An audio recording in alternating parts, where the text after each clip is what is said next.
Hi folks, Peter again. This to me is very interesting because once more it's about life.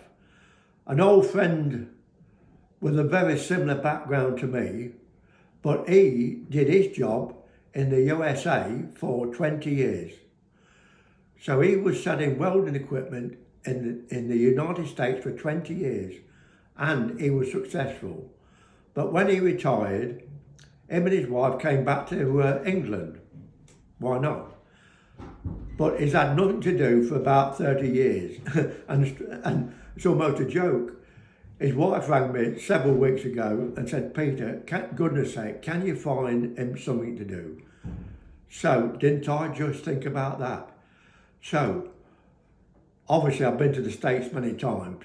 And for instance, one of the welding machines we are desperate to find are AMI orbital welding machines, and they're made in the States,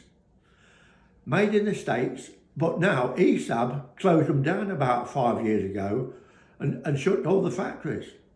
So its mission in life is to find me AMI orbital welding equipment, and anything, can we start, is those factories still going in the States?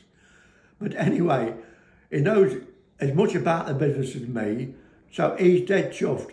And the phone, the day I told him, he phoned the States 3 times in the afternoon. Anyway, I'll leave it at that and we'll talk another day. God bless.